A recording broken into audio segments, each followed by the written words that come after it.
তারাপদ রায়ের কবিতা পড়ছি কয়েকদিন ধরে।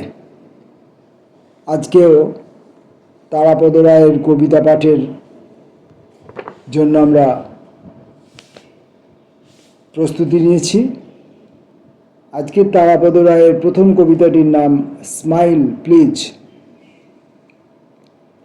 স্মাইল প্লিজ, আপনারা প্রত্যেকেই একটু হাসুন, দয়া করে তাড়াতাড়ি, তা না হলে রোদ পড়ে গেলে আপনারা যেরকম চাইছেন তেমন হবে না, তেমন উঠবে না ছবি। আপনার ঘড়িটার ডান দিকে আর একটু একটু সোজা করে প্লিজ। আপনি কি বলছেন? ঘাটটার সোজা করে দাঁড়ানো হ্যাবিট নেই, তবে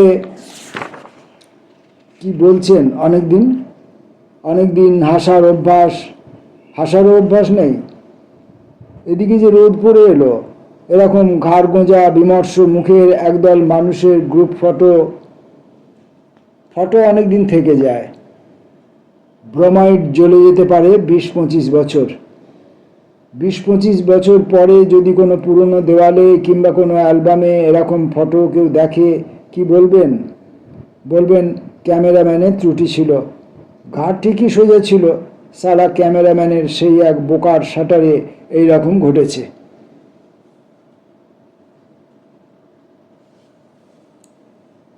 পরের কবিতা, কবে মাঘ মাসে। কতদিন এইভাবে যাবে এই ছিন্ন যাতায়াত, ভাষা কথাবার্তা অনিশ্চিত, অঙ্গুলি হেলনে ওঠা বসা। কেন আমি গোলাপ গুচ্ছের বিনিময়ে কিছুই দেব না? শুধু বহুদিন পরে দেখা হলো এই ভেবে খুশি হব। কতদিন পরে দেখা হলো? কবে কোন সালে বহে মাঘ মাসে শীতের বাতাস? সে বছর শীতের বাতাস এত নির্মম ছিল না আগুন, রক্ত, দাঙ্গা নয়, শান্তি চাই। সীমান্তের কাঁটাতার টপকানো কঠিন কৌশল, কিংবা সব ছিল। শুধু এক নির্বোধ প্রেমিক বারান্দার দুই পাশে 1 ডজন মেরিগোল্ড বুনে ভেবেছিল পৃথিবীতে শান্তি স্বস্তি চিরস্থায়ী হলো। কোথায় এখন স্বস্তি? শুধু এক রিলিফ সঙ্গের সায়ং সভায় খুব স্পষ্টবাদী বক্তা, তাও নই। অনেক গোপন করে, বহু তুচ্ছ অনুমান নিয়ে, অনেক সংশয় নিয়ে কবে মেরিগোল্ড ফোটানোর উজ্জ্বল সকালগুলি। রাত 12টায় বাড়ি ফেরা, বাঁশের গদির নিচে ফুল ফোটে, ফুল ঝরে যায়। রাত 12টার বাসে দেখা হলো। কার নিমন্ত্রণ? কাদের বাড়িতে তুমি একাকী উৎসবে গিয়েছিলে? তুমি কোন বিবাহ সভায় রক্ত গোলাপ গুচ্ছের আমন্ত্রণ তুলে ধরো? দাঙ্গা নিবারণ সমিতির কোন কাজে? আমার গোলাপগুলি এই মাঘ মাসে কম্বলের চেয়ে প্রিয় কার কাছে? গোলাপি উষ্ণতা।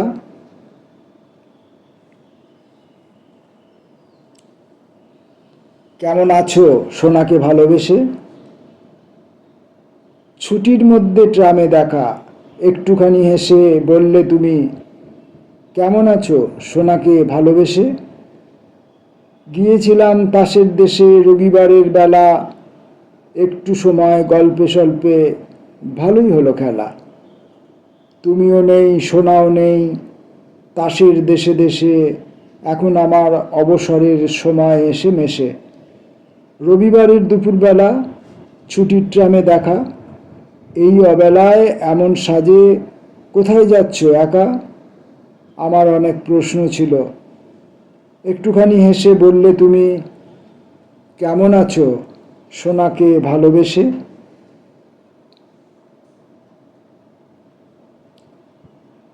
পরবর্তী কবিতা, ত্রিপদী ছন্দে লেখা, অবাকগঞ্জ। এখন তুমি কোথায় যাচ্ছ? ভুল স্টিমারে পাড়ি জমাচ্ছ, ঘূর্ণি ঘোলা জল কোন আগাটায় খাবি খাচ্ছ, অবাকগঞ্জে হঠাৎ নামছো, হঠাৎ কোলাহল। আমি যদিও এভাবে কবিতা পড়ব না, এভাবে কবিতা পড়তে আমি স্বাচ্ছন্দ্য বোধ করি না। আমি আমার নিজস্ব ঢঙেই কবিতাটা পড়ব। এখন তুমি কোথায় যাচ্ছ? ভুল স্টিমারে পাড়ি জমাচ্ছ, ঘূর্ণি ঘোলা জল কোন আঘাটায় খাবি খাচ্ছ? অবাকগঞ্জে হঠাৎ নামছ, হঠাৎ কোলাহল। হিন্দু হোটেল, হিন্দু হোটেল, আসুন দিদি, হিন্দু হোটেল। ভর দুপুরবেলা, উচ্ছে, শুক্তো, মাছের তেল, কখন ছোঁয় আলগা বিকেল। এখানে কিসের মেলা? এ মেলা নয়, এ মেলা নয়। এখন তোমার হৃদয়ময় যে মেলা জমে আসে, তারই কোথাও একটু সময় একটি পাল্লা বন্ধ রয়। কেউ কি থাকে পাশে?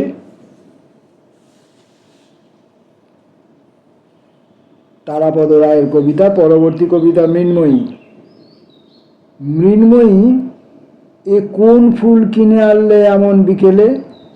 কোন পার্কে, কোন মূর্খ লক্ষ্মী ছাড়া কিসের অভাবে, অথবা লক্ষ্মীর দায়ে অমল পুষ্প ফেলে চলে গেল? কোন সূত্রে একে তুমি কোথায় সাজাবে? এ ঘরে কি রাখা যায়? শ্রাবণের বৃষ্টি নিভৃতে কোথায় উদ্যানে ফুল ফুটেছিল বহু যত্নভারে, বহু জল সিঞ্চনের প্রসাধনে, তীব্র আকুতিতে অমল ধমল পুষ্প ফুটেছিল রাত্রির আধারে।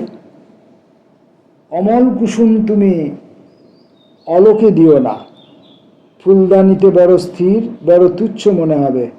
ঈশ্বরের ছবি তোমার সংসারে নেই, গৃহকোণে, অলিন্দে, সিঁড়িতে। কোথায় মেলাতে পারো বনস্মৃতি, শ্রাবণ সুরভি? বৃষ্টিময় চতুর্দিক, মৃন্ময়ী বৃষ্টির অবেলায় বনের কুসুম কেন নিয়ে এলে অন্ধকার ঘরে? গধূলির নগরীর সব আলো হঠাৎ হারায়, আধার বিপিনে কার পুঞ্জ পুঞ্জ গন্ধ ঝরে পড়ে। ঝড়ে বৃষ্টি দ্বারা, ঝড়ে পুঞ্জ পুঞ্জ অস্পষ্ট শ্রাবণে। কোথায় বাগান কার ভেসে যায় জলে একাকার, ফোঁটায় ফোঁটায় গন্ধ, সেই গন্ধ কবেকার বনে ঝড়ে আর্দ্র বৃষ্টি ধারা। মৃন্ময়ী তোমার অন্ধকার। ছোট্ট একটি কবিতা, শিমুল শিরিষ।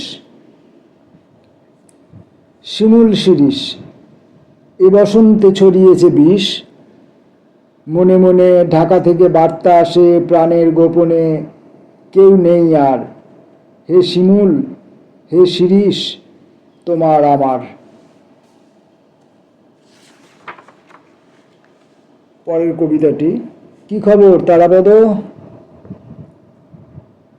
মনে রাখা নিয়ে আজ আমাদের অনেক সংশয়। কাকে কাকে মনে রাখা সম্মানজনক, কাকে কাকে ভুলে যাওয়া আবশ্যক। ভুলব না তবুও কখনো। কোনোদিন কোনো কালে সমস্ত বকুল ঝরে গেলে, সমস্ত ঝর্ণার জল নিঃশেষে ফুরোলে, তবু গরু স্মৃতির উদ্যানে ঢুকে বেড়া ভাঙে, লতা পাতা ছিঁড়ে। কি খবর, বিয়ে করে কিরকম আছো? আমরা তারাপদ রায়ের কবিতা পড়ছি।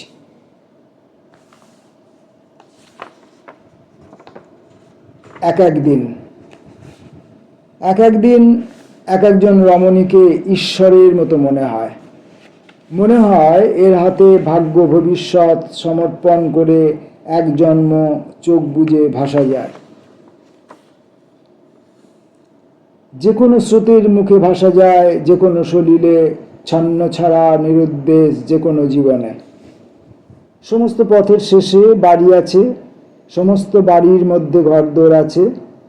এক একজন রমণীর চোখে ঘর বাড়ি দৌড় পথ সব স্পষ্ট দেখা যায়।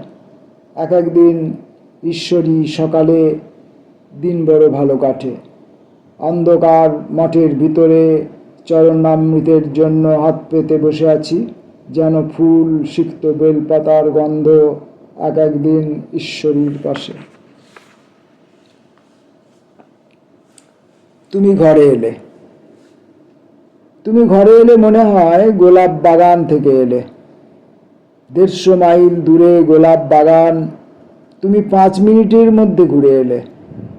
150 মাইলের শান্ত অনায়াস ব্যবধান রেখে মধুপুরে বাগান বাড়ির শীতে গোলাপের চাষ, অন্ধকারে ছেঁড়া পাতা, আভ্রান্ত পরাগ, গোডাউনে মালবাবু।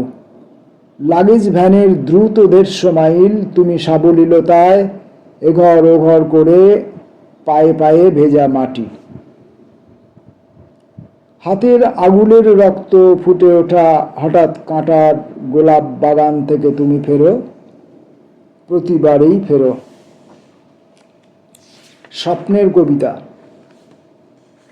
আশেপাশে জ্ঞাতি পড়শি ঘুমানোর পরে স্বপ্নবদলের হাওয়া এসে ক্ষণতরে দুপুর রাতের ঘরে ঢুকে যায় পরীর মতন, বলে আর কতক্ষণ, তাড়াতাড়ি এবার বদলাও গাড়ি, এই ঘর, এই তো জংশন। একদা স্বপ্নের সঙ্গে ছিল লুকোচুরি, অহরহ কবিতার চোর চোর বুড়ি বুড়ি খেলা। এখন শব্দের সঙ্গে খেলা, এখন শব্দই স্বপ্ন। চৌমাথার ভিড় থেকে ফুসলিয়ে ভুলিয়ে ভালিয়ে একটি শব্দকে ধরে কোনোভাবে ঘরে নিয়ে আসা।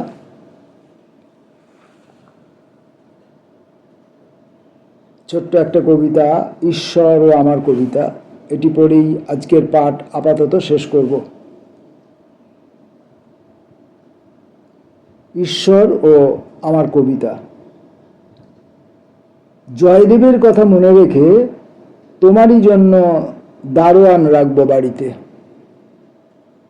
তুমি যাই করো ঈশ্বর, আমার অনুপস্থিতির সুযোগ নিয়ে আমার ছদ্মবেশে আমার কবিতা সম্পূর্ণ করতে এসো না। নমস্কার।